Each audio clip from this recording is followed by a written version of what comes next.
They said Thunder was finished. A broken-down racehorse with a shattered leg, limping through his final days in a forgotten corner of the territory. But what they didn't know was that sometimes the most damaged souls are exactly what broken people need to heal. Gideon Flint sat in his wooden chair on the porch of his weathered ranch house, watching the morning sun cast long shadows across the dusty ground. His legs, motionless beneath a worn blanket, hadn't responded to his commands since he'd returned from the war.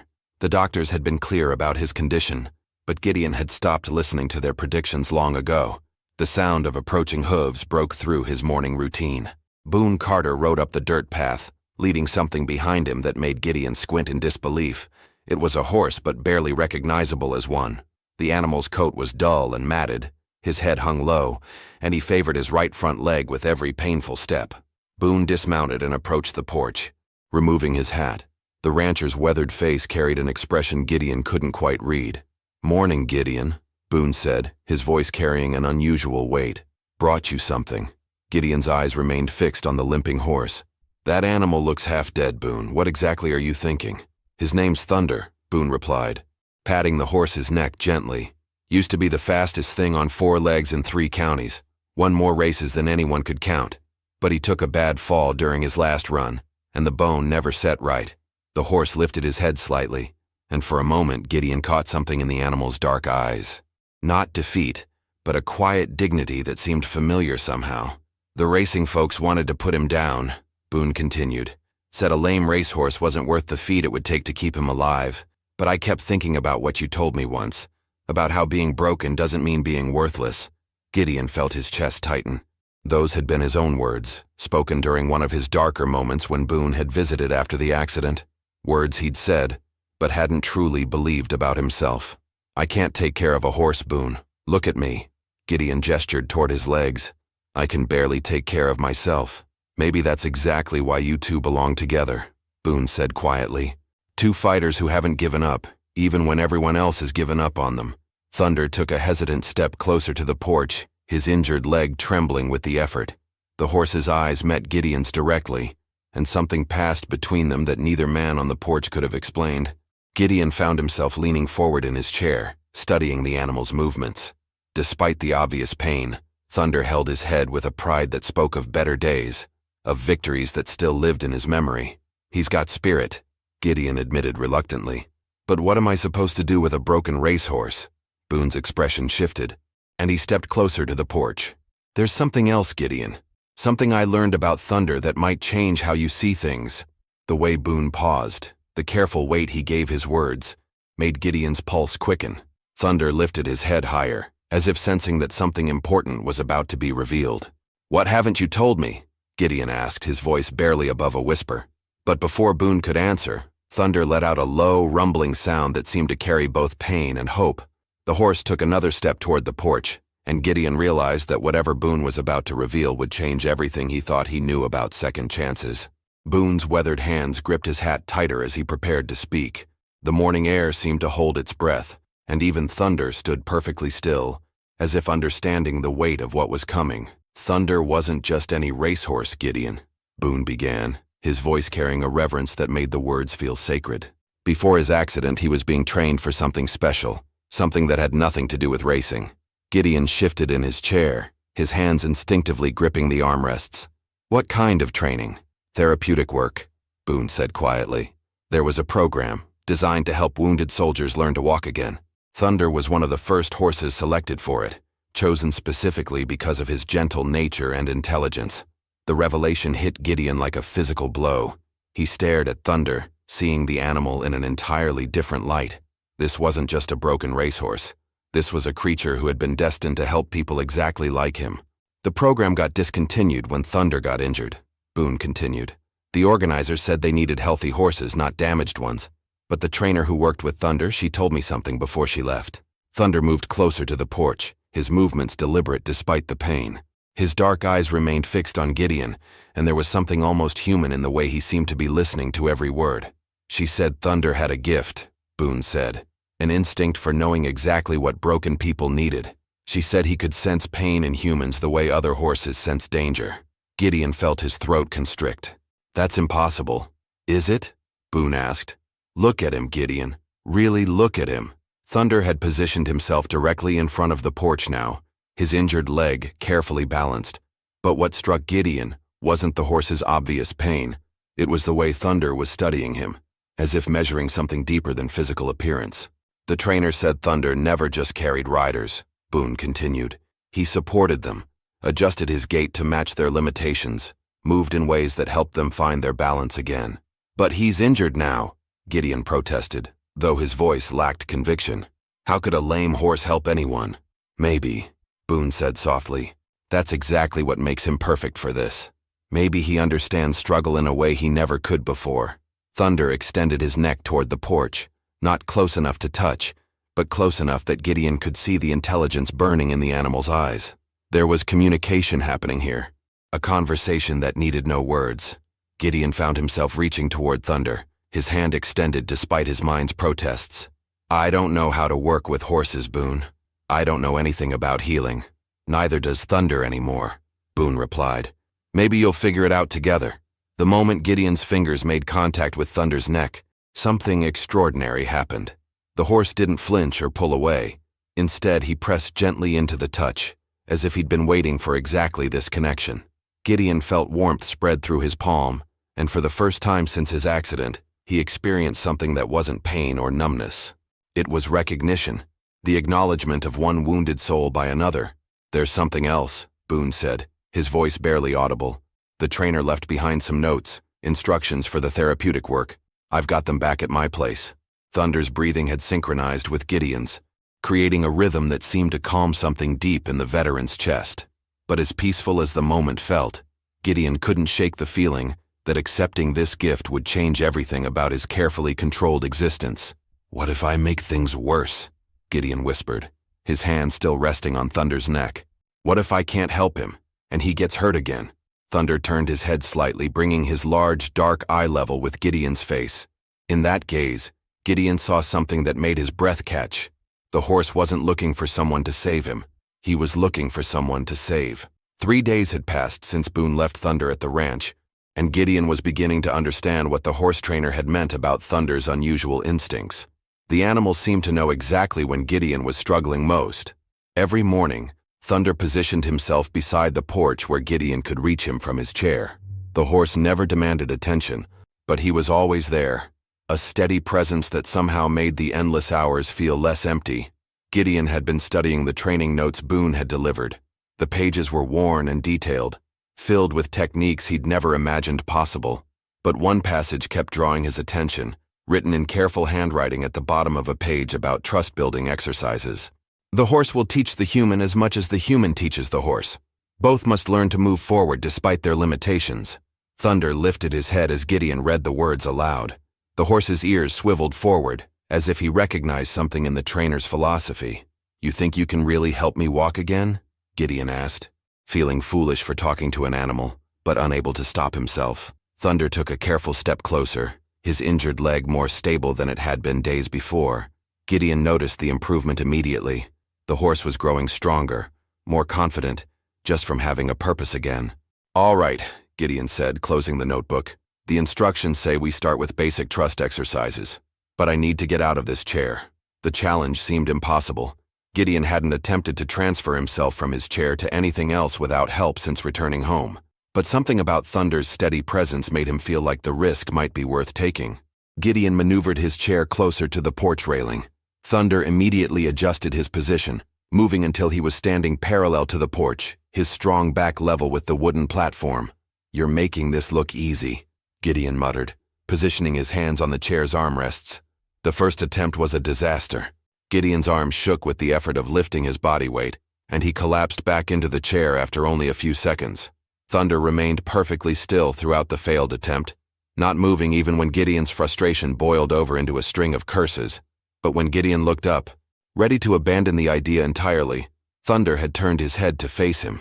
The horse's expression was patient, almost encouraging, as if he understood that failure was part of the process. One more time, Gideon said, more to himself than to Thunder. This time, when Gideon lifted himself from the chair, Thunder shifted slightly closer, not enough to crowd him, but enough that Gideon felt the warmth of the horse's body nearby. The sensation gave him confidence, and he managed to hold his position for nearly 10 seconds before his strength gave out. Thunder nickered softly, a sound that seemed like approval. "You think I can do this, don't you?" Gideon asked, breathing heavily from the exertion. Thunder's response was to take another step forward, positioning himself even more perfectly for the next attempt. His injured leg trembled slightly with the movement, but he held his ground with determination that matched Gideon's own. As Gideon prepared for his third attempt, he noticed something that made his heart race. His legs, which had been completely numb for months, were tingling, not with feeling exactly, but with something that felt like the memory of sensation. But before he could process what this might mean, the sound of approaching riders echoed across the ranch. Multiple horses, moving fast and heading directly toward them. Thunder's ears flattened against his head, and he stepped protectively closer to the porch. Whatever was coming wasn't good news, and somehow, Thunder knew it before anyone else did. 4 men on horseback crested the hill leading to Gideon's ranch, and their intentions became clear immediately. These weren't neighbors or friends making a social call. Their horses were lathered with sweat from hard riding, and the lead rider's face carried the cold expression of someone delivering an ultimatum. Thunder moved protectively closer to the porch, his body language shifting from calm to alert. The horse's injured leg remained steady, but every muscle in his frame was coiled and ready. "Gideon Flint," the lead rider called out as they approached. "We need to talk." Gideon recognized the man immediately. Marcus Webb, a local businessman who'd been pressuring ranch owners throughout the territory to sell their land. Webb's reputation for getting what he wanted, regardless of the methods required, was well known. "Webb," Gideon replied, his voice steady despite the disadvantage of being confined to his chair. "You're trespassing." "Not for long," Webb said, dismounting with the confidence of a man who'd never been refused. "I'm here to make you an offer you'd be smart to accept." Thunder's ears pinned back further, and he positioned himself between Webb and the porch. The horse's instincts about dangerous situations were proving as sharp as his instincts about healing. "I'm not selling," Gideon said firmly. Webb laughed, but there was no humor in the sound. "Look around, Flint. You can't work this land. Can't even get out of that chair. What good is a ranch to a man who can't use his legs?" The words hit like physical blows, but Thunder's steady presence beside the porch kept Gideon from responding with the anger that threatened to consume him. "The good news," Webb continued, "is that I'm prepared to be generous. More generous than you deserve considering the circumstances." "I said I'm not selling." Webb's expression hardened. "See, that's where you're wrong. You don't have a choice anymore. The banknote on this property comes due next month, and we both know you don't have the money to pay it." Gideon felt his blood turn cold. The medical expenses from his treatment had consumed most of his savings, and the ranch hadn't generated income since his accident. But he'd hoped to have more time to figure out a solution. "How do you know about my banknote?" Gideon asked. "I know a lot of things," Webb replied, "including the fact that you've got a worthless horse eating through what little money you have left." Thunder shifted at the insult, and for a moment, Gideon thought the horse might actually challenge the men. But Thunder held his position, though his breathing had become more pronounced. "That horse is worth more than you know," Gideon said, surprised by the conviction in his own voice. "A lame racehorse?" Webb scoffed. "The only thing that animal is good for is the rendering plant." The threat was clear, and Thunder seemed to understand it. The horse's muscles bunched, and he took a step forward, placing himself fully between Webb and Gideon. "Here's what's going to happen," Webb said, his voice dropping to a dangerous whisper. "You're going to sign this deed transfer, take my money, and be grateful for it. Because if you don't, when that banknote comes due, you'll lose everything anyway. And I'll make sure that horse of yours doesn't survive the transition." Gideon's hands clenched on his chair's armrests. The rage building in his chest was unlike anything he'd felt since the war, but beneath it was something else, a fierce protectiveness for the animal who had become his partner in healing. "You've got until tomorrow morning to decide," Webb said, remounting his horse. "After that, things get complicated." As the 4 men rode away, Thunder remained in his protective stance until they disappeared over the hill. Only then did he turn back to Gideon, his dark eyes reflecting a mixture of concern and determination. "They're not taking you," Gideon said quietly, reaching out to touch Thunder's neck. "I don't know how, but they're not taking either of us." But even as he spoke the words, Gideon knew the odds were stacked against them. With no money, no income, and limited mobility, how could he possibly fight a man like Webb? Thunder nickered softly and moved closer to the porch, as if he could sense Gideon's despair. But instead of offering comfort, the horse did something unexpected. He turned toward the barn and took several deliberate steps in that direction, then looked back at Gideon with an expression that seemed to say, "Follow me." Something in Thunder's manner suggested the horse had an idea, and Gideon realized that maybe the solution to their problem wasn't going to come from his own limited options. Thunder's persistent movement toward the barn forced Gideon to follow, maneuvering his chair across the uneven ground with difficulty. The horse waited patiently each time Gideon struggled with a particularly rough patch, never moving so far ahead that the connection between them was lost. Inside the barn, Thunder walked directly to a corner where old racing equipment had been stored and forgotten. He stopped beside a particular wooden crate and turned to face Gideon with unmistakable intention.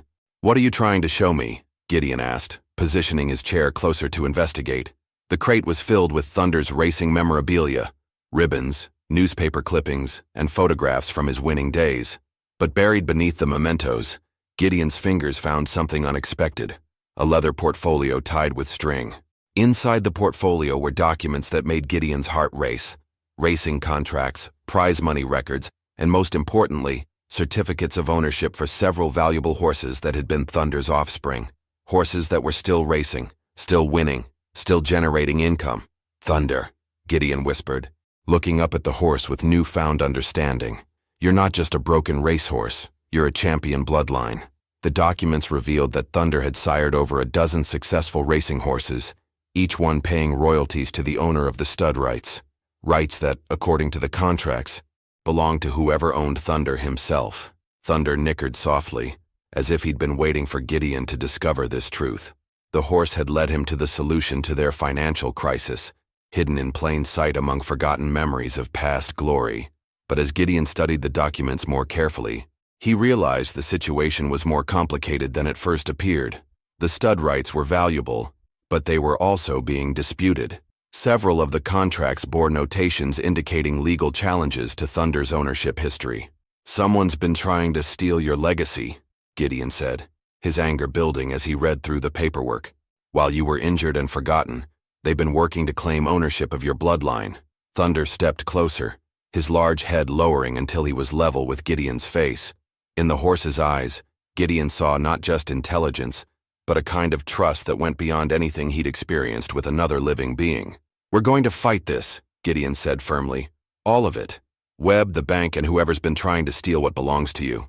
The decision to fight back energized something in Gideon that had been dormant since his accident. For the first time in months, he had a clear purpose that extended beyond his own survival. Thunder seemed to sense the change in Gideon's demeanor. The horse straightened his posture, his injured leg bearing weight more confidently than it had since his arrival at the ranch. "But first," Gideon said, looking at the training notes he'd brought to the barn, "we need to prove that broken doesn't mean worthless. If we're going to save this place, I need to be able to stand on my own." Thunder moved to position himself beside Gideon's chair, offering his back as support. The horse's earlier positioning had been practiced for this moment, and now both of them understood what needed to happen. Gideon placed his hands on Thunder's back and began to lift himself from the chair. This time, instead of struggling alone, he had a partner who adjusted his stance to provide exactly the right amount of support. For the first time since his accident, Gideon felt his feet touch the ground while supporting part of his own weight. The sensation was overwhelming, not just physically, but emotionally. "We can do this," he whispered to Thunder, his voice thick with emotion. "Together, we can do anything." But their moment of triumph was interrupted by the sound of horses approaching again. This time, however, it wasn't Webb returning with threats. It was Boone Carter, and he wasn't alone. Boone rode into the barn area with 3 other men Gideon didn't recognize immediately, but as they dismounted and approached, their identities became clear, and their presence changed everything about Gideon's understanding of the situation. The first man was older, well-dressed, with the bearing of someone accustomed to authority. The second was younger, carrying a leather satchel that suggested legal business. The third man moved with the careful gait of someone who understood injury intimately. "Gideon," Boone said, his voice carrying an excitement that hadn't been there during his previous visits. "I'd like you to meet some people who've been looking for Thunder for a very long time." Thunder's ears pricked forward with interest rather than alarm. Unlike his reaction to Webb's arrival, The horse seemed to recognize something positive about these newcomers. "This is Judge Harrison," Boone continued, gesturing to the older man. "He's been investigating irregularities in horse ownership transfers throughout the territory." Judge Harrison stepped forward, his eyes moving between Gideon and Thunder with obvious recognition. "Mr. Flint, we have reason to believe you've been harboring stolen property, but not in the way you might think." The judge's words sent a chill through Gideon until the man's expression revealed he wasn't there to make accusations. "Thunder was stolen from his rightful owner 3 months ago," Harrison continued. "The theft was disguised as a legitimate sale, but the documentation was forged. We've been tracking the perpetrators across multiple counties." Gideon felt his world shift again. "Are you saying Thunder doesn't belong to me?" "On the contrary," the judge replied. "Thunder's legal owner is listed as a disabled veteran who was supposed to receive him as part of a therapeutic program. A veteran named Gideon Flint." The revelation hit like a thunderbolt. Gideon stared at the judge, then at Thunder, then back at the assembled men. "That's impossible. I never applied for any program." The younger man with the satchel stepped forward. "Mr. Flint, my name is Daniel Morrison, and I represent the Veterans Rehabilitation Foundation. Your name was submitted for our equine therapy program by your commanding officer before you were discharged." Morrison opened his satchel and withdrew a thick file. "Due to administrative complications and your medical condition, the paperwork was delayed. By the time we were ready to assign Thunder to your care, he had disappeared from the program facility." Thunder moved closer to Gideon, as if understanding that his presence at the ranch hadn't been coincidence, but destiny finally correcting itself. "The men who stole Thunder have been selling therapeutic horses to private buyers," Judge Harrison explained. "They've defrauded the government and cheated deserving veterans out of life-changing opportunities. One of those men," Boone added grimly, "is Marcus Webb." Gideon felt pieces of a larger puzzle clicking into place. Webb's knowledge of his financial situation, his aggressive pursuit of the ranch, his threats against Thunder. It all made sense now. "Webb knew Thunder's true value," Morrison continued. "Not just as a racehorse, but as a trained therapeutic animal, worth far more than his bloodline rights. He's been planning to steal Thunder back and sell him to wealthy private buyers." The third man, who had remained silent until now, finally spoke. "Mr. Flint, my name is Dr. Samuel Reed, and I was Thunder's original trainer in the therapeutic program." Thunder's entire demeanor changed at the sound of Dr. Reed's voice. The horse moved toward the man with obvious recognition and affection, confirming the connection. "Thunder chose you," Dr. Reed said simply. "Even before the official paperwork was processed, even before the program coordinators made their assignments, Thunder demonstrated an unusual attachment to your case file. Horses don't typically respond to photographs, but Thunder seemed to recognize something in your picture." Gideon looked at Thunder with new understanding. The horse's immediate acceptance, his intuitive understanding of Gideon's needs, his protective instincts, none of it had been coincidence. "So what happens now?" Gideon asked, overwhelmed by the implications of everything he'd learned. Judge Harrison smiled. "Now, Mr. Flint, you officially receive what was always rightfully yours. Thunder belongs to you, legally and completely. The therapeutic program will provide ongoing support and training resources." "And Webb?" Gideon asked. "Webb will face federal charges for theft of government property and fraud," the judge replied. "His threats against you and Thunder will be used as evidence of his criminal intent." Thunder nuzzled Gideon's shoulder, and for the first time since his accident, Gideon felt like the future held genuine promise. But Dr. Reed's expression suggested there was still more to discuss, something that would determine whether their partnership could truly flourish or merely survive. Dr. Reed approached Thunder with the careful movements of someone who understood the delicate balance between hope and realistic expectations. He examined the horse's injured leg with gentle, practiced hands, while Thunder stood perfectly still, trusting the familiar touch. "His leg has healed incorrectly," Dr. Reed said finally, his voice carrying both professional assessment and personal regret. "The damage is permanent. Thunder will never race again, and his mobility will always be limited." Gideon felt his heart sink, but Thunder's reaction surprised him. Instead of displaying resignation or defeat, the horse lifted his head proudly and took a deliberate step toward Gideon. "But," Dr. Reed continued, his tone shifting to something more hopeful, "his limitations don't disqualify him from therapeutic work. If anything, they may make him more effective." The doctor stood and faced Gideon directly. "Mr. Flint, What I'm about to tell you will sound impossible, but I've seen it happen before. Horses who have experienced significant injury or trauma often develop an enhanced ability to connect with humans facing similar challenges. Thunder moved to his now familiar position beside Gideon's chair, offering his back as support. The gesture had become natural for both of them, a communication that required no words or commands. The question, Dr. Reed said, is whether you're willing to commit to the full program. It's not just about you learning to walk again. It's about you and Thunder becoming a therapeutic team that can help other veterans. The scope of what Dr. Reed was suggesting overwhelmed Gideon. You want me to help other people? I want you to save lives. Dr. Reed replied simply. Veterans who are where you were a week ago, alone, hopeless, convinced that being broken means being useless. You and Thunder could show them what we've discovered here. Judge Harrison stepped forward. The Veterans Rehabilitation Foundation is prepared to provide full funding for converting your ranch into a therapeutic facility. The program would give you income, purpose, and the resources to help dozens of veterans annually.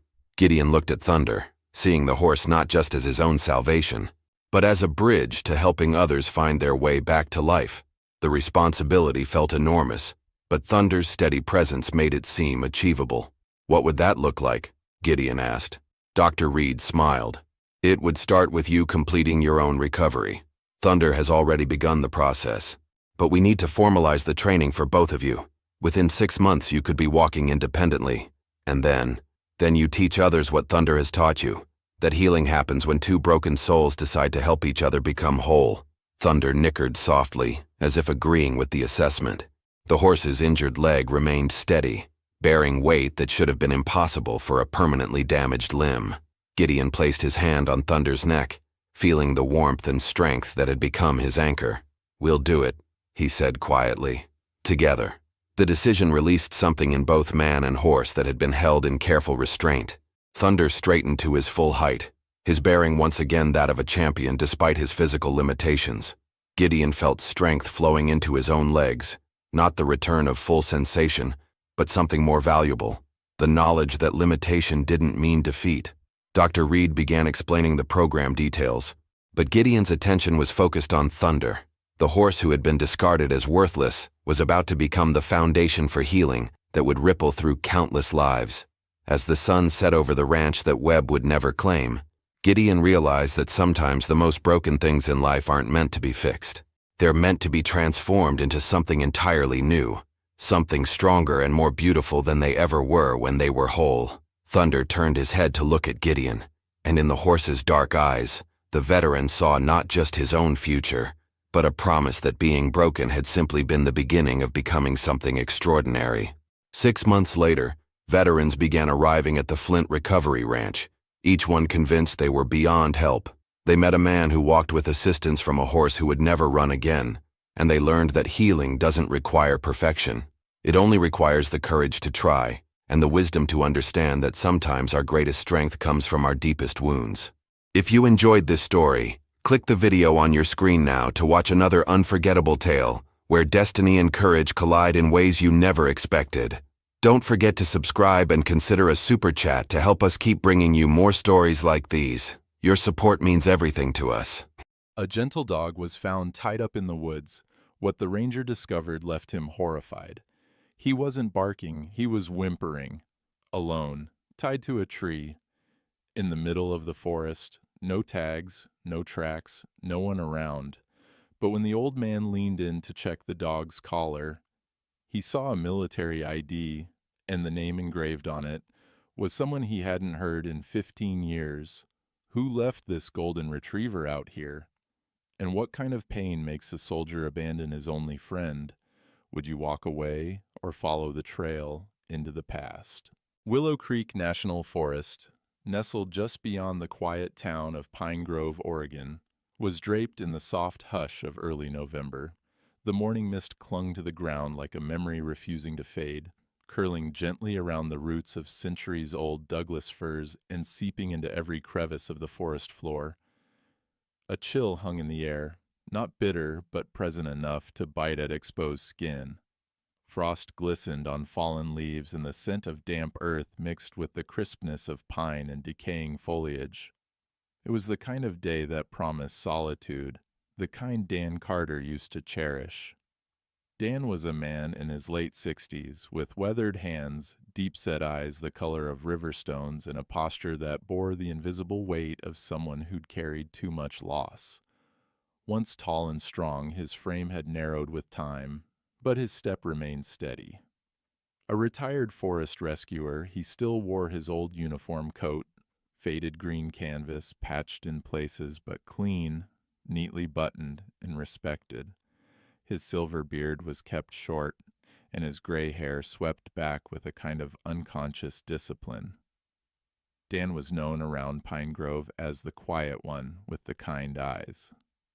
After his wife passed 5 years ago in a car accident, and his daughter and son-in-law were lost in a plane crash 2 years later, he withdrew from town life, choosing the woods and his old log cabin over human company, save for his 12-year-old granddaughter, Ellie. This morning, Dan was walking one of the lesser-used trails near Cold Hollow, a northern corner of Willow Creek known for its thick underbrush and trickling springs. He carried his walking stick, more of a habit than a necessity, and moved in rhythm with the sounds of the forest. A jay's call, the gentle gurgle of the nearby stream, the faint rustle of deer foraging in the brush. He wasn't hunting, only checking the trail markers after the last rainstorm. The forest was familiar to him, more so than any town street or grocery aisle. As he approached a bend near Willow Hollow, he stopped abruptly. A sound, faint, strained, tugged at his ears. Not the rustling of wildlife, not the crack of a twig or splash of water. It was soft, almost hesitant, a whimper, then silence. Dan stilled, his ears sharpening like an old hound's. He stepped carefully off the trail, boots muffled by damp leaves, and followed the sound through the underbrush. After a few yards, the whimper came again, followed by the clinking of metal. Dan pushed through a curtain of blackberry brambles and nearly stumbled upon the source. There, tied to the base of a moss-covered cedar tree with a fraying nylon rope, was a golden retriever. The dog looked up weakly, its honey-gold coat tangled and matted, clinging in clumps from days of cold and rain. Ribs showed clearly beneath the once proud chest, and its paws were red and cracked from walking on rough terrain. Its eyes, wide, a deep amber, held an eerie mix of fear and relief, as if it couldn't decide whether Dan was savior or threat. But there was no growl, no bark, only that quiet whimper again. Dan knelt slowly, his joints creaking with the motion, and whispered, "Hey there, buddy. Easy now." The retriever didn't move, only watched him. Dan gently set his stick aside and reached into his coat pocket, pulling out a few pieces of leftover turkey jerky. He placed them on the ground and backed up slightly. The dog looked at the food, then at Dan, and with an almost reluctant grace, crawled forward and ate, never taking its eyes off him. That's when Dan saw it, a dull glint near the dog's neck. A small, scratched metal tag, almost swallowed in the matted fur. He leaned in, squinting as he brushed dirt and tangled hair away. "Cooper," it read. Beneath the name were a string of numbers, a military ID. Dan's breath hitched. He stared at the tag for a moment longer, and then sat back on his heels. The mist had begun to lift slightly, letting fractured sunlight spill onto the forest floor. It dappled the retriever's coat, revealing patches of golden silk beneath the grime. Cooper. Dan reached forward slowly and placed his hand near the rope. "I'm going to get you out of here," he said softly. The dog remained still, watching him. As Dan began working the knot, one he recognized as a field hitch used in rescue operations, something inside him stirred. This dog hadn't just been abandoned. Someone trained had left him, and someone trained hadn't come back. As he untied the rope, Dan noticed bruising along the dog's hind leg and small cuts that looked several days old. But the dog didn't whine or struggle. He merely waited. "You're a good boy," Dan whispered. We'll get you taken care of." Cooper rose slowly, legs shaking, and leaned his weight against Dan's side. That simple act of trust hit Dan harder than he expected. He stood with effort, wrapping one arm around the dog's torso, supporting him as they started walking back to the trail. Back home, at the edge of Willow Creek, Ellie Carter sat on the floor of the old log cabin's front room, laptop open, headphones on, but eyes distant. She had straight chestnut hair tied into a loose ponytail, freckles scattered across her pale cheeks, and wore a threadbare green hoodie that once belonged to her mother. A sketchbook lay beside her, filled with drawings of animals, mostly dogs, and beneath them, lines from her private journal. She was supposed to be attending her virtual history class, but instead, she was writing a new entry in her diary. "I don't need a million friends, just one. One who listens without interrupting. One who knows how to sit in silence and still feel close. Maybe one day he'll come." She didn't know it yet, but that friend was stumbling toward her at that very moment, held up by an old man with a tired heart and a second chance in his hands. The sky above Pine Grove had shifted into its late autumn mood, low-hanging clouds blanketing the horizon, casting a pewter glow over the quiet town. By the time Dan pulled his weather-beaten truck into the gravel driveway of his log cabin, the sun had all but disappeared behind a screen of slate-colored mist. A thin drizzle began to fall, darkening the cedar siding of the house and sending steam rising from the truck's warm hood. Cooper lay curled on a thick old quilt Dan had folded in the back seat, his breathing steady but shallow, his head resting on his paws. Inside the cabin, Ellie Carter sat cross-legged at the kitchen table, sketching in her notebook by the light of a flickering oil lamp. The power had flickered twice already that afternoon, a common hiccup in Pine Grove once the damp cold set in. Ellie, now in her flannel pajamas, had given up on her online school assignments and turned instead to drawing. Her fingers were smudged with pencil lead, and the page in front of her showed the figure of a dog, with soft rounded ears and kind eyes. She didn't hear the truck until the front door creaked open. Dan stepped in with a grunt, pushing the door closed with his shoulder. His arms cradled a bundle wrapped in an old gray towel. Grandpa Ellie blinked, setting her pencil down. She hadn't seen him bring home so much as a houseplant in years. "What's that?" Dan lowered the bundle gently onto the thick braided rug by the fireplace. "It's a dog," he said, simply removing the towel. "Found him out past Cold Hollow, tied to a cedar." Ellie stared. Cooper looked up at her with calm amber eyes as if he already knew her name. His coat was still matted and dull, but the firelight caught flecks of gold under the dirt. "A dog?" she echoed, stunned. "You brought home a dog?" Dan nodded and squatted beside Cooper, offering him a bowl of water. "His name's Cooper. At least that's what his tag says." Ellie stepped closer, her bare feet quiet on the wood floor. "Can I pet him?" "Gently," Dan murmured. As her fingers touched Cooper's head, the dog exhaled softly, leaning slightly into her hand. That was all the permission she needed. She sat down beside him, cross-legged, whispering little things. "Hi, Cooper. I'm Ellie. You're safe here." Dan, meanwhile, pulled the metal tag from his coat pocket. He had removed it carefully during the drive. It wasn't a standard dog license. The weight of it in his hand told him so. It was a military tag, etched with more than just a name. Alongside Cooper were a string of numbers and a secondary code he recognized as part of the Army's therapeutic canine program. A memory stirred something about therapy dogs used with soldiers suffering from PTSD. The kind of dogs trained not just to obey, but to observe, to comfort, to sense. He walked into the kitchen and picked up the old rotary phone mounted to the wall. After a pause, he dialed a number from memory. On the third ring, a woman's voice answered. "More veterinary clinic? Helen speaking?" Dan exhaled into the receiver. "It's Dan." There was a pause, then warmth. "Dan Carter. As I live and breathe. I was starting to think you'd gone fully feral out there. Feels like it some days," he said with a small smile. "I've got a dog. Found him tied up in the woods, malnourished, but he's calm. He's not ordinary, Helen." On the other end, Helen Moore sat straighter. She was in her early 50s with a lean, no-nonsense build and eyes that rarely missed a thing. Her hair was pinned up under a patterned bandana, her hands stained from tending to animals all day. Helen had once been a military veterinarian working with canine units overseas, She knew the signs. "What's not ordinary?" she asked. Dan described the tag, the dog's temperament, the location. "Bring him in tomorrow morning," she said. "First light. I want to see him. Sounds like you've got yourself a working dog. And if I'm right, he's not just any therapy animal." Back in the living room, Ellie had draped a throw blanket over Cooper. He hadn't moved much, but his tail gave the occasional thump on the floor. She looked up as Dan returned. "Can we keep him?" Dan hesitated. He looked at Cooper, at Ellie's hopeful face. Something in him loosened. "For now," he said. "We'll see what the vet says." Ellie smiled and turned back to Cooper. "You hear that?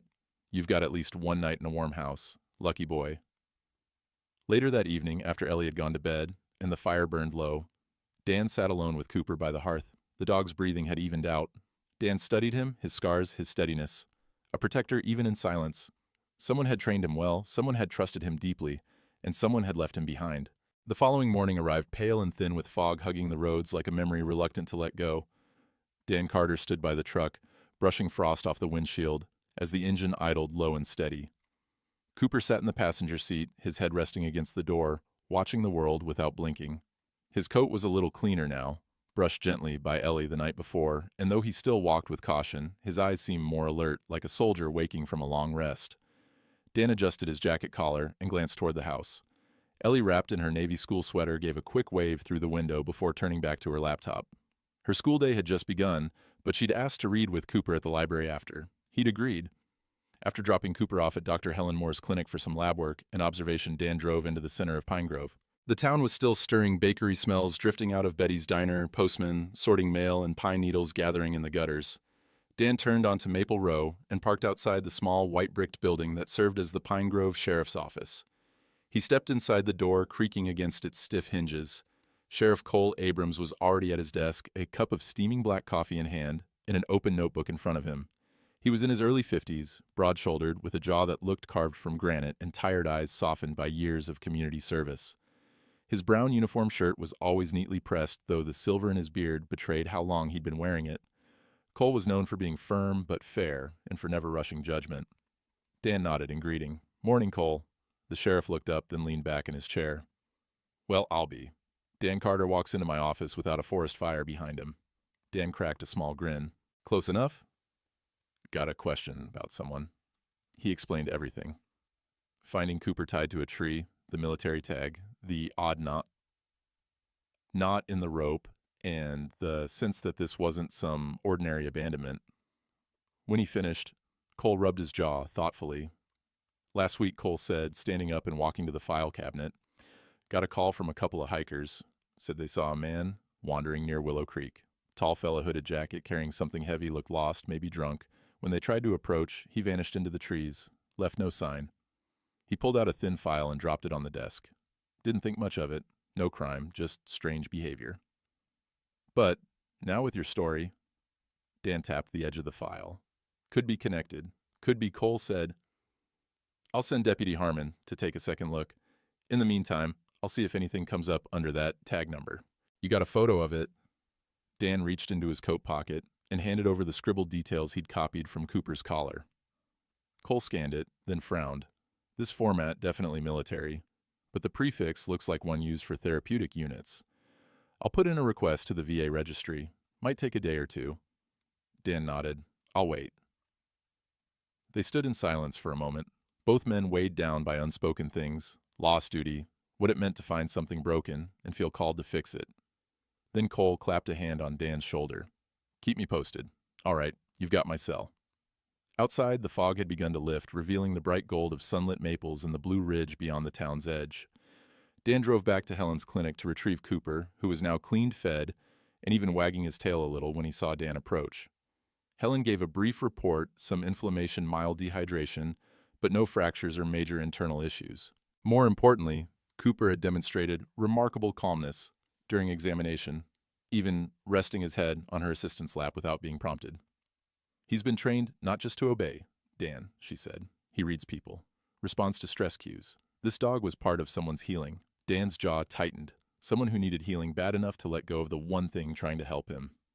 Later that afternoon, Ellie walked briskly beside Cooper, her backpack slung over one shoulder, the leash held tightly in her other hand. The Pine Grove Public Library sat quietly beneath the shadow of two ancient sycamores, its red brick face giving it the air of an old train station. Inside, the space was warm, lined with oak shelves and the scent of paper and time. Children gathered around story corners while adults murmured at computer stations or flipped through dog-eared novels. Ellie guided Cooper to the large reading room where a woman stood sorting donated books. Martha Bell was in her 70s, petite but spry, with shoulder-length white hair pinned back in a soft twist. She wore rimless glasses and a cable-knit cardigan peppered with tiny hand-stitched violets. Martha had once served as an army nurse during the Gulf War and carried herself with a quiet dignity shaped by loss and resilience. She'd returned to Pine Grove after retirement and spent her mornings volunteering at the library, her afternoons tending her herb garden, and her evenings sipping mint tea while writing letters she never mailed. Ellie Martha greeted warmly, her voice the kind that seemed designed to calm troubled waters. "And who's this dashing gentleman? This is—" "Cooper," Ellie said, puffing with pride. "We found him in the woods. Grandpa says he's special." Martha knelt slowly, offering her hand. Cooper sniffed it, then nudged gently into her palm. "Oh my," she murmured. "There's a steadiness in him, like he's waiting for someone to fall apart so he can keep them together." Ellie blinked. "That's kind of exactly what he does."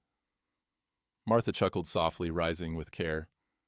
"I knew dogs like that, back when I served.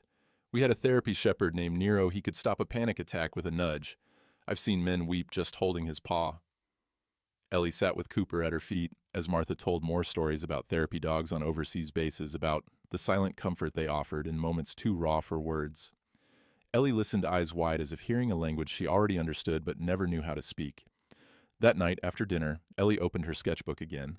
She drew Cooper's eyes, then just above his head she added the shape of a hand, gentle, strong reaching.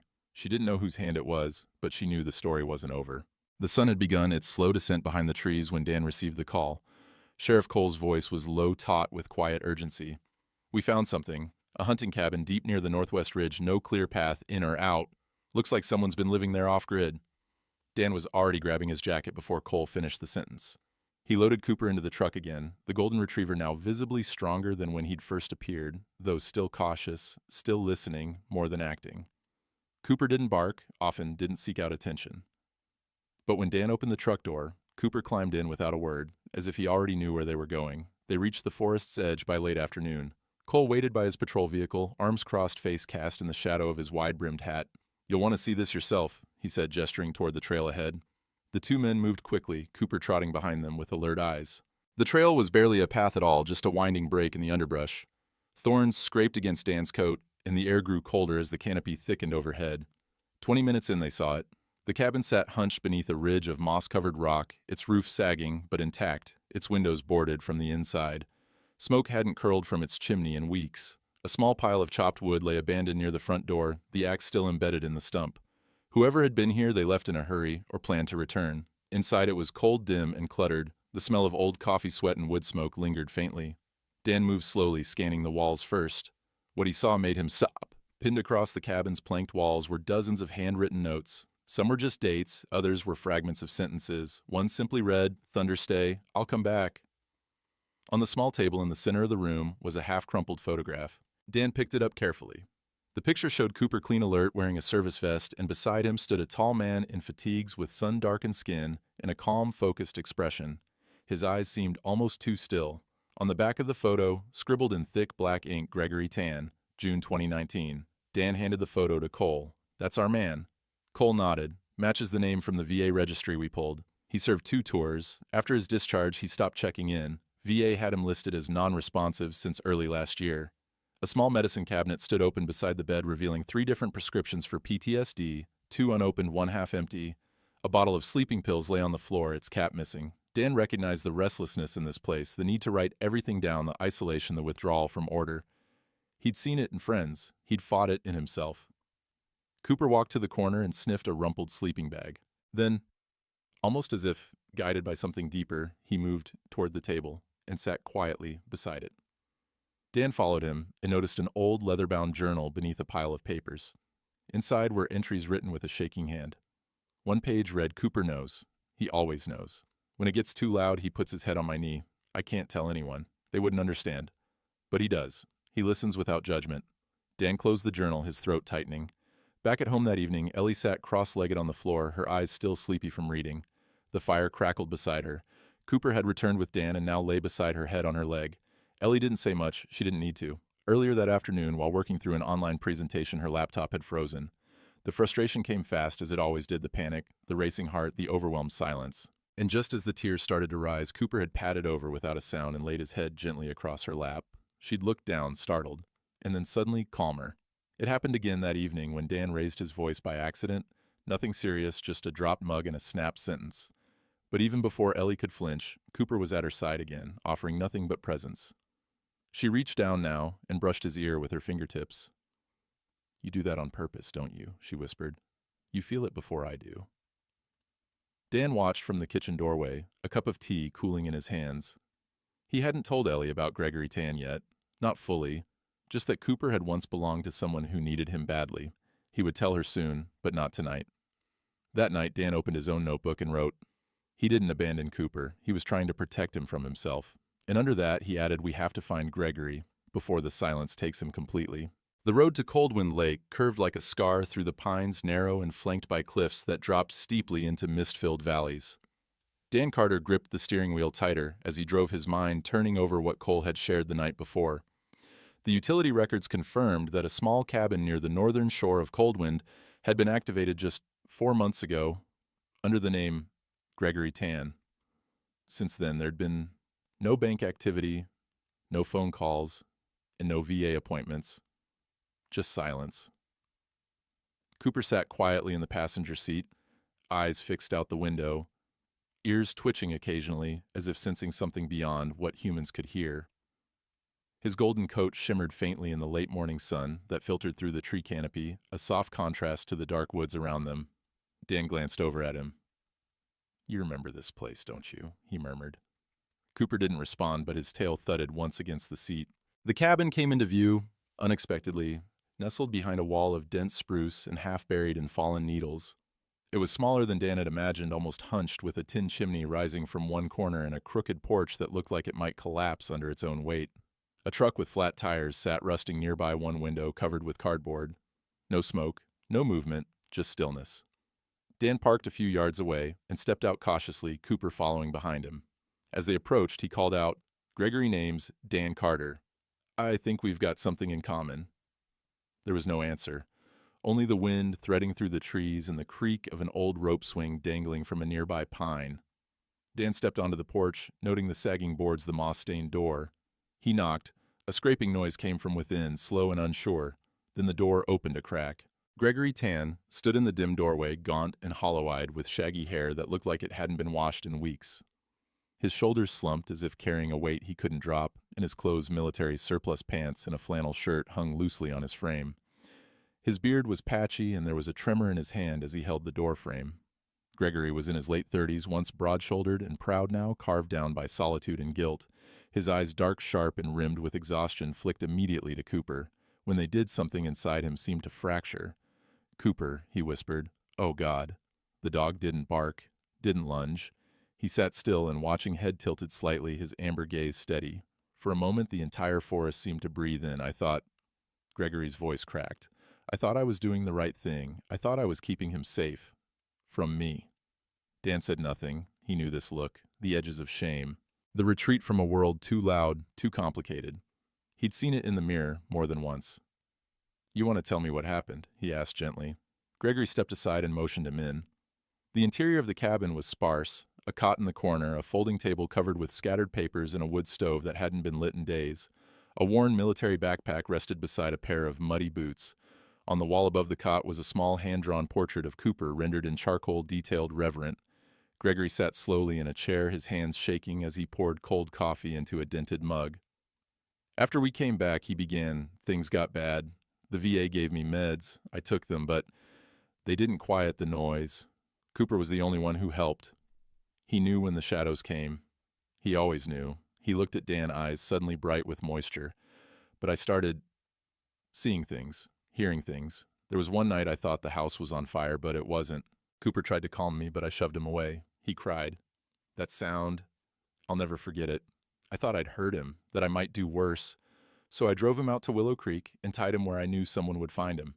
I thought I was protecting him from me. Dan sat across from him, arms crossed. He waited, he never ran. He sat there cold starving, but calm, like he believed you'd come back. Gregory bowed his head. Cooper, quiet until now, moved slowly forward and rested his head on Gregory's knee. Gregory froze. Then after a long moment, he let out a choked breath and placed a trembling hand on Cooper's head. "I don't deserve this," he whispered. Dan replied softly, maybe not, but the dog doesn't care. He just wants you to come back." Back in Pine Grove, Ellie sat at the dining table, her notebook open, the page half filled with careful handwriting. Her teacher had assigned a personal essay titled "A Quiet Hero," and she knew instantly who she would write about. She described the day Cooper arrived, the way he watched the room before stepping in, how he never barked, only listened. She wrote about the day her laptop crashed, and she cried not loud, but in that shaking, silent way she always hid, and Cooper had placed his head on her lap. No one else had ever known when to do that. Her hand moved faster now as the words poured out. He doesn't wear a cape. He doesn't fight with fists, but he knows what fear sounds like. And somehow he knows how to make it quiet again. When she finished, she closed the notebook gently and placed her hand on Cooper's old service vest folded neatly beside her, her quiet hero. The first time Gregory walked through the gates of the Pine Valley Veterans Recovery Center, he didn't look at anyone. Shoulders hunched, eyes downcast beneath the brim of a battered cap, he moved like someone carrying a burden that had grown heavier with every mile. The center sat on the gentle slope of a valley northeast of Pine Grove, surrounded by open fields and tree-lined trails that rustled with the breath of November wind. Built with red cedar and stone, the place didn't feel like a hospital. It felt like a place where silence was allowed, but not left unchecked. Cooper walked beside him without a leash, just as he had once done in combat zones. Though Gregory had not spoken a word since agreeing to come, it was Cooper who led the way, not by force, not by command, but by the quiet presence of trust. Dr. Leah Rasmussen, the clinical director, waited just inside the lobby. A tall woman in her early 40s with auburn hair, pulled into a low braid, and eyes that missed very little. She had a calm strength about her. She wore boots caked in field dirt and a sweater that looked like it had been knitted by a patient. Her voice was steady, measured, kind. "Gregory," she said as he entered, "welcome." Gregory gave a curt nod.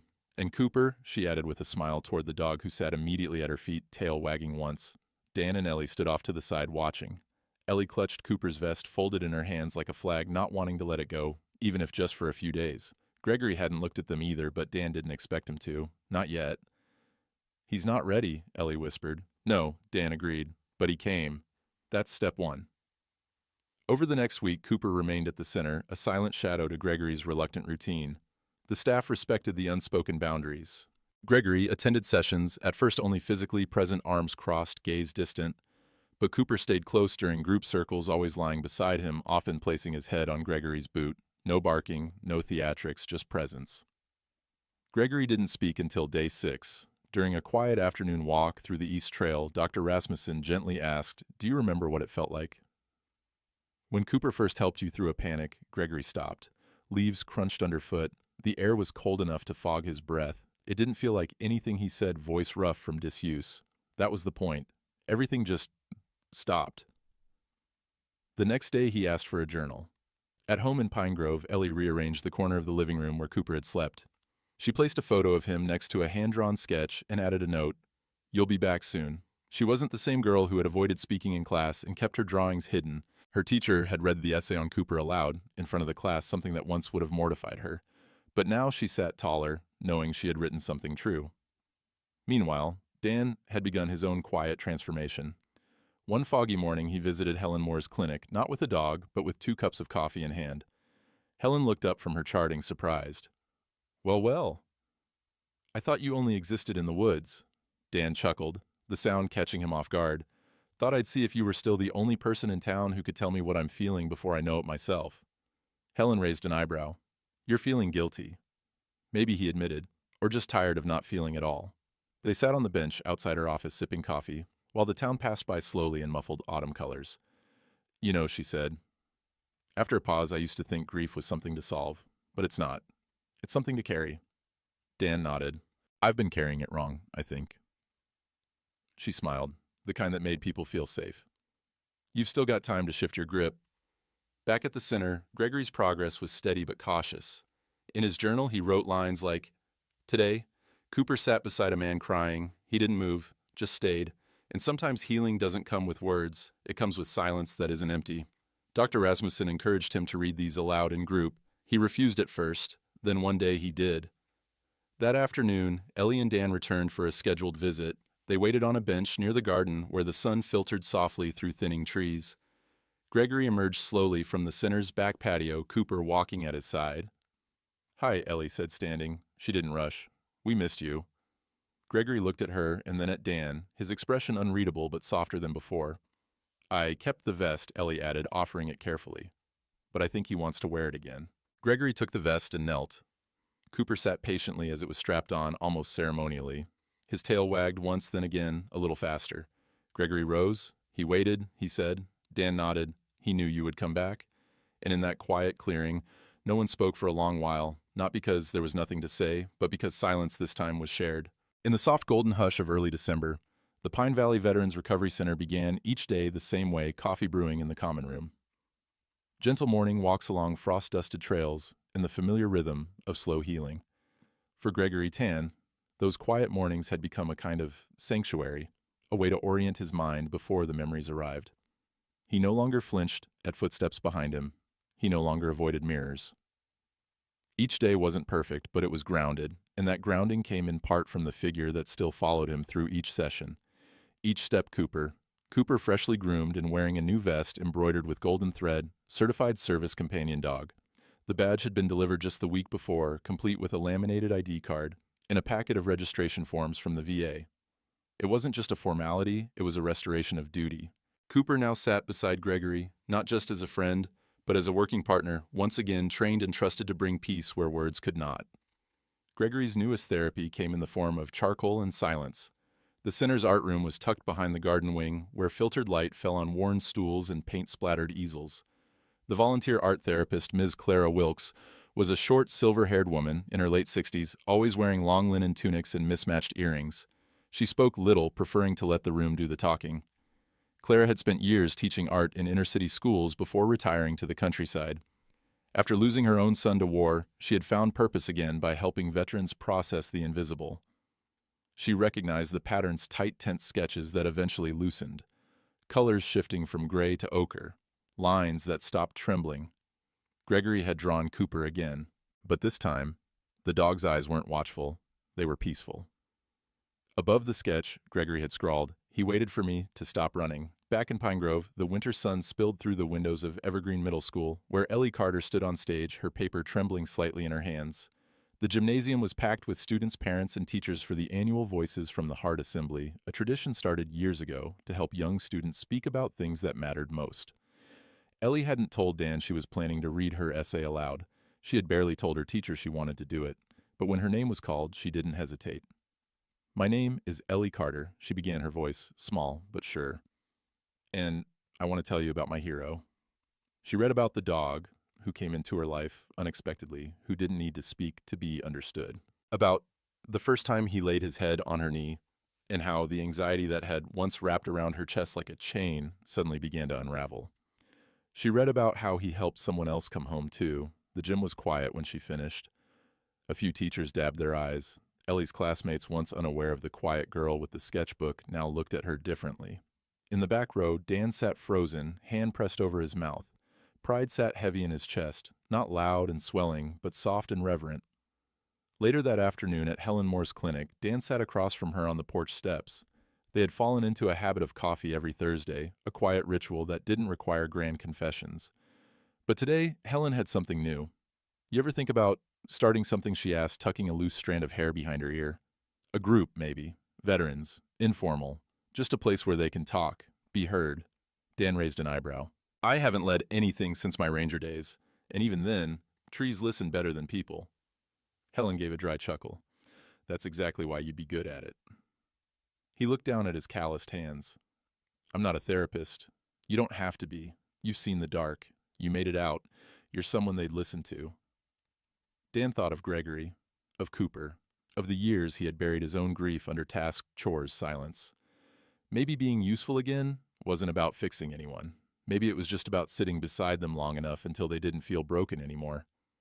He nodded slowly. "All right, I'll give it a try." That evening, Dan returned home to find Ellie and Cooper sprawled on the living room floor. She had scattered art supplies around her like petals sketching something she didn't hide this time. He looked over her shoulder. It was a drawing of Cooper seated between two chairs, one empty one filled by a man who looked an awful lot like him. Above the chairs were small lanterns glowing softly as if lit by memory. "Is that me?" Dan asked. Ellie nodded. He helped us both. Dan sat down beside them, rubbing Cooper's ears. The dog leaned in, tail thumping gently.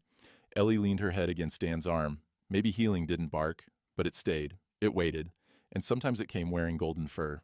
It was late spring in Willow Creek. The forests were alive again, breathing softly under budding canopies of green, and the air smelled of pine and promise.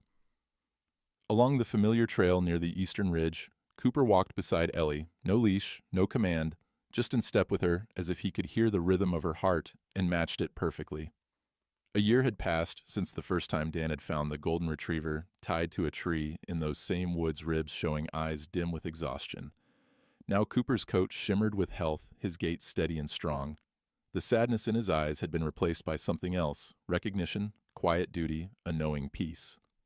Ellie, now 13, carried herself differently. A little taller still, with her soft brown curls and freckled cheeks, but her eyes held more light. Confidence had taken root, watered by experience and quiet healing. She wore a green hoodie printed with a paw print logo, the emblem of the Bridge and Bark Project, a local youth mental health volunteer group inspired by her and Cooper's story. They reached a wooden bench built by volunteers near the creek. It bore a small plaque that read, "To those who waited for the quiet to return." Ellie sat down, and Cooper lay beside her head, resting on her sneaker. She pulled out her sketchbook, not hidden anymore, and began sketching the water's movement. Not far from there, Gregory Tan stood on the porch of his new cabin, one-story modest with wide windows facing the trees. He had moved back just 2 months earlier, choosing a place between the center and the people who had brought him home.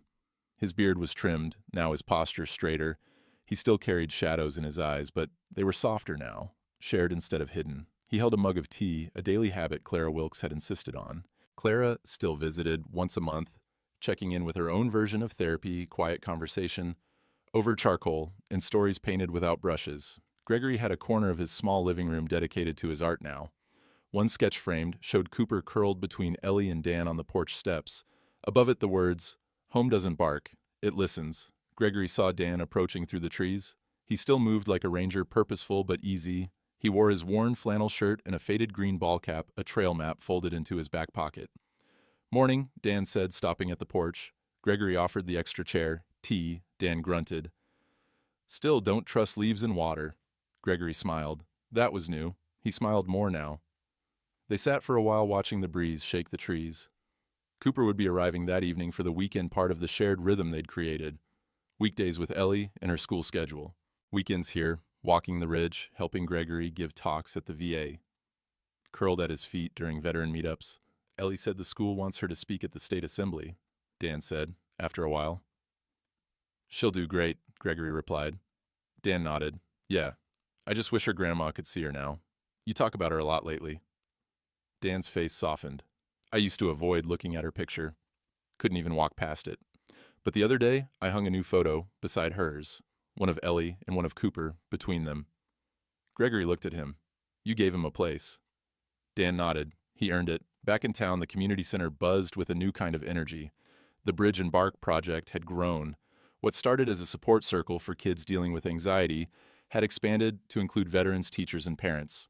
Weekly walks were organized art sessions held in the same sunlit library where Ellie first met Martha, the retired nurse who now acted as the group's mentor and gentle guide. Martha, now officially part of the group's leadership, stood outside the center that afternoon, pinning a flyer to the board Community Day, story songs, and service dogs. Cooper's face was on the poster, tail wagging, head slightly tilted, wearing his service vest and a bandana that read, "Here to listen." He'd become something more than a dog to the town. He was a bridge between past and present, grief and recovery, silence and understanding. At home, Ellie helped Dan prepare dinner. She chopped carrots while he stirred stew, and Cooper lay near the hearth, eyes half closed. The smell of thyme and roasted vegetables filled the cabin. Grandpa Ellie asked, pausing, "Do you think Cooper remembers that first day when you found him?" Dan looked over at the dog, who now watched them with one eye open. "I think he remembers the feeling," Dan said, "of being found." Ellie smiled. "Me too." Later after dinner, Gregory arrived to pick up Cooper. Ellie greeted him at the door and knelt to hug her friend. Be good, okay? She whispered to Cooper, and keep reminding him he's not alone. Gregory gave Dan a quiet nod and reached down to clip on Cooper's vest. The dog stood tail wagging, ready for duty, for comfort, for whatever came next. See you Sunday, Ellie said, waving. See you, Gregory replied. Thanks for sharing him. As they disappeared into the dusk, Dan stood with Ellie on the porch. The stars blinked through the deepening sky, and the forest hummed with the low rhythm of night. He's not just your dog anymore, Dan said. Ellie leaned into his side. I know. He's everyone's. But most of all, he was home. Sometimes healing doesn't arrive with thunder or miracles written in the sky. Sometimes it comes quietly on four paws, with patient eyes and a heart that chooses to stay. Cooper wasn't just a dog. He was an answer, a silent prayer returned in golden fur. Through him, broken hearts found rhythm, again lost souls found their way back, and those who had forgotten how to feel remembered what it meant to be seen. The way he waited, the way he forgave, is more than instinct. It's grace, and perhaps that grace came not only from training, but from something deeper, a gift only God can place in the heart of a creature so faithful, so gentle, and so enduring. In our busy lives, we often overlook the quiet ways that God works through people who listen, through animals who understand, and through second chances we didn't know we needed. This story reminds us that even when we feel abandoned, unseen, or too far gone, someone or something might be on the trail back to us already. So, if this touched your heart, please share it with someone who might need hope today. Don't forget to comment your thoughts, subscribe for more stories that lift and heal, and say a prayer for all the silent heroes still out there waiting. If you believe in the power of quiet miracles and in a God who never leaves our side, comment Amen below. And may He bless you with the kind of healing that doesn't bark but stays.